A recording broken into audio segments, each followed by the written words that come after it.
It all started back in the early 1940s when two physicists, Thomas T. Goldsmith Jr. and Ethel Ray Mann, released the world's first video game. It was titled Tennis for Two and consisted of a straight line in the middle of the screen acting as a net and a bright dot counting as a ball. The two players will then use wired remotes to control the angle of how it bounces back to the other player. It never gained nearly as much fame as any of the other early video games, but it did influence other video games to be created. After the releases of the first few games, the ideas of arcades came to popularity. In September 1971, Galaxy Game was installed at Stanford University. Based on Space War, which was an early video game, this was the first coin-operated video game. Only one was ever built, using a DEC PDP-11 and vector display terminals. In 1972, it was expanded to be able to handle 4 to 8 consoles. There was one problem with arcade video games, though. People did not want to have to go all the way to arcades and wait in lines just to play. They wanted it for themselves at home. This brought up the idea of private video game consoles. Some of the first video game consoles included the Atari 2600 and the Magnavox Odyssey.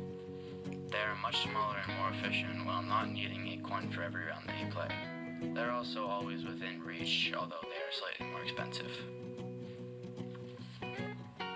These first games were completely innocent, as they simply used a projected light to play one single game. This was considered an occasional hobby, but now with real graphic screens and consoles able to play several hit cliffhanger games and engaging games with mischief and more violent themes, they're affecting the mind and causing addiction. One game in particular, which was titled Mortal Kombat, was so graphically violent that an entire rating company for video games, which is called the ESRB, was founded mainly on its behalf. This company grew and came to rate every legal video game released in North America. These ratings depend on multiple factors such as violence, adult themes, mischief, and language.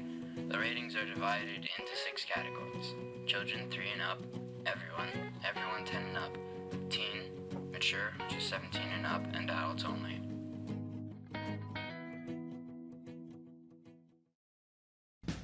To further our knowledge and gain a better opinion, we interviewed a YouTuber named PFS Venom, also known as Pedro. So, first off, what is your opinion on video game addiction? People do get addicted to the video game. I think the whole point about it is to know when you should stop for a moment. Okay, let's try and make this. What do you mean by video game addiction? What is that? Like video game addiction, as in like, you play a game, but then sometimes you can't just stop playing it. It just keeps on going. Oh, okay. Like it's like a game you can't put down.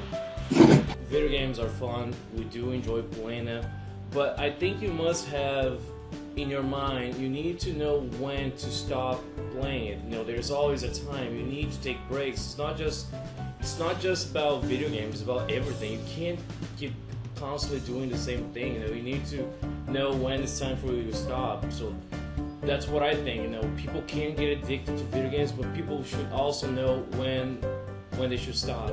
There are doctors who are thinking of considering video game addiction as a type of disorder, because there's a chemical in your brain that makes it chemically addictive.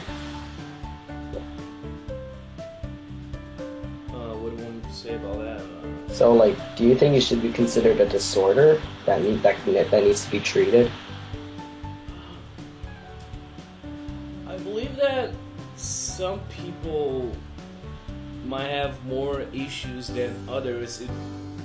I think it could be considered a disorder, but it doesn't mean that video games are bad for people. You know, it's the same thing goes for everything. Everything you do is gonna have a consequence. You know, if you inject too much alcohol, you will become addicted to it. You know, if you play too many video games, you might become addicted to it.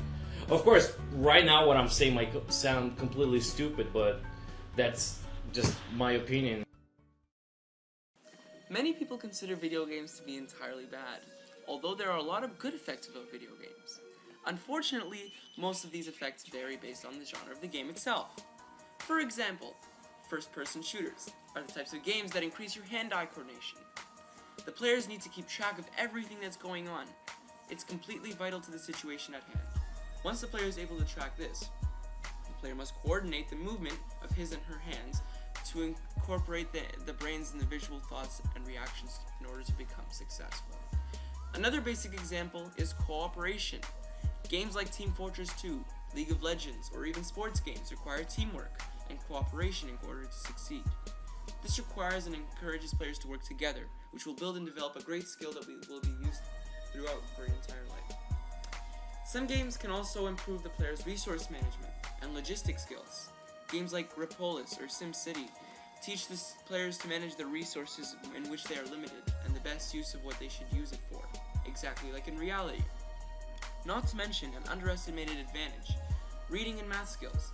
Often players will read through long walls of text or conduct mathematics in order to ensure what they are doing is the best and most pleasable situation and which is most redeeming.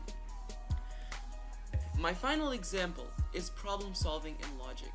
Games like Angry Birds or Cut the Rope requires players to carefully plan thought out moves and utilizes an aspect of logic in order to achieve the goal of winning. However, there is always a negative side to each positive side, and this might even be greater. Video games that contain blood and violence usually increase the aggressive feelings that the player might get. Often players will be redeemed with a prize when doing such aggressive manners. This will often induce players to do such crimes or stabbing or shooting someone. A lot of video games teach the wrong principles. As far as that goes, the player may become socially isolated or socially awkward after playing long durations. There is also an increased chance of doing harmful substances or drugs. Players might have an improper workout. Players can get addicted, and they can get serious illnesses or diseases. Some examples are vision problems, skeletal problems such as pain inflicted in the wrists and neck, skin problems such as chafing or muscular problems such as the carpal tunnel syndrome. Can be a serious problem if not treated. As you can see, the negative effects of video games can be much more severe. There hasn't been any grand projects in Toronto or around the area that have been held specifically towards video game addiction, but to the consequences there is much. There's therapy to helping resolve the issues and let the gamers get a touch of the real world, which is mainly what's helping the population in these days.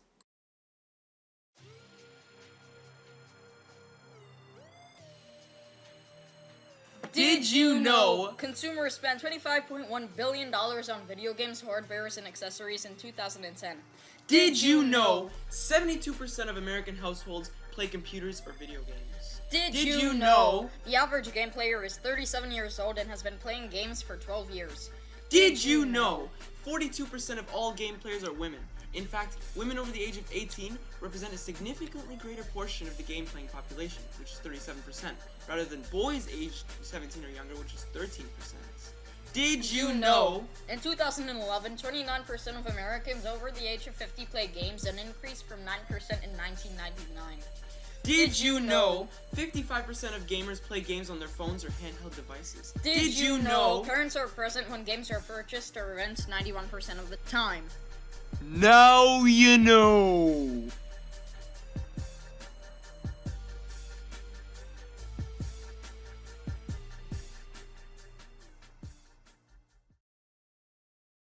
So in conclusion, we state that video games have evolved largely to become what they are right now, and that every new aspect in technology comes with its good and bads.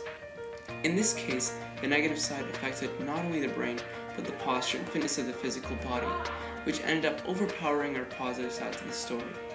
Last of all, keep in mind that just because something has a lot of negatives, it doesn't mean that we have to avoid them completely. It just means that we should use it for its goods by doing what we can to avoid the negatives. In this case, not playing too long, or else the bad side will kick in. All the while not overdoing it and using it as a part of your life, not the whole thing as your life.